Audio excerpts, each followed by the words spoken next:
Our next reader will be Nicole Beckley. Nicole is a writer, improviser, and sketch performer. She has written for Tribeca, Texas Monthly, Austin Monthly, and Austin Fit magazines, and is working on a series of short stories. Help me welcome Nicole.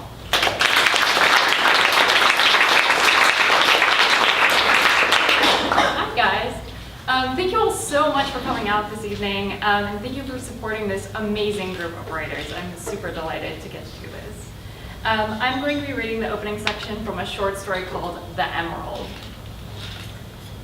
On a chilly Tuesday in January, Jillian Harmon was running late, bursting out of the Spring Street subway station, searching her leather shoulder bag for a pair of sunglasses that refused to surface. "It never fails," Harmon said. "Right when you need something, it isn't there." Closing the bag zipper, Harmon picked up the pace, black Kenneth Cole heels clacking against the ground, as she crossed the busy intersection, zigzagging between other pedestrians.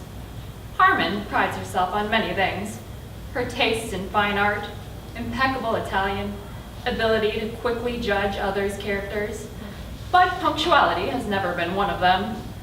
Normally, tardiness is not something that flusters Harmon, but this morning she was meeting with her lawyer, B.L. Honeycutt, of Hoffman, Mowat, and Honeycutt Partners.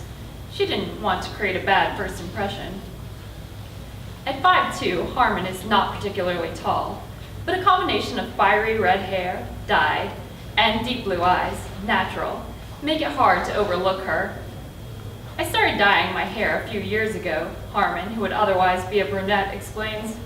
"It seemed like the easiest way to stand out quickly."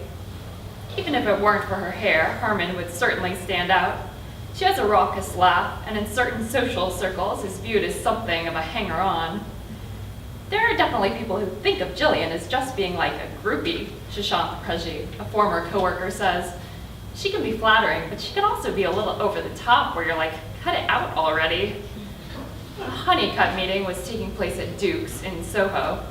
The prepared food bar bustled with men in ties grabbing a late breakfast, and the women behind the register shouting orders of toasted bagels. At a small table near the cafe's entrance, Honeycutt looked at his phone, noting the latest CNN update. As his firm's founding partner, Honeycutt oversees most introductory meetings, so the Harmon introduction was supposed to be routine.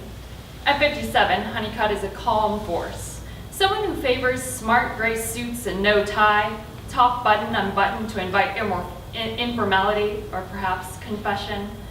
His countenance is clearly one of a legal scholar.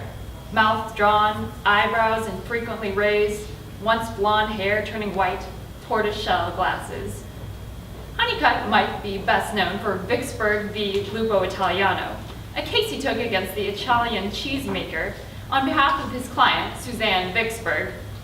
Vicksburg, a former Lupo Italiano employee, was accused of raiding the warehouse facilities and exposing hundreds of thousands of dollars worth of cheese to E. coli. The case was eventually settled out of court, but it drew national attention because of Vicksburg's connections to the Armendariz drug trafficking family. All charges against Vicksburg were later dropped. Over bottled water and coffee at Duke's, Honeycutt met with Harmon, who entered nearly 20 minutes late, red hair windblown and gray sweater sagging over one shoulder. Though the meeting was cordial, there was a sense of discord from the beginning. "I could tell he didn't necessarily believe me," Harmon says. "I felt like he wanted to search my pockets right then or something." Honeycutt says he was trying to feel Harmon out. Often, with a case like this, facts can get obscured by feelings, and feelings don't hold up in court, Honeycutt says. Like Vicksburg, Harmon stands accused of a crime against a corporation. In Harmon's case, it's not cheese, but jewels. Stiegel's, the behemoth international jewelry company for which Harmon has worked for nearly 4 years, maintains that she funneled nearly $2 million out of the company, particularly through one jewel, the Gawali Emerald. The emerald itself has a storied past, but has been in the possession of Stiegel's for the past year and a half, until late December when it was reported missing. Stiegel's claims that the emerald is now in Harmon's possession, removed without permission to sell. In other words, stolen. Thank you.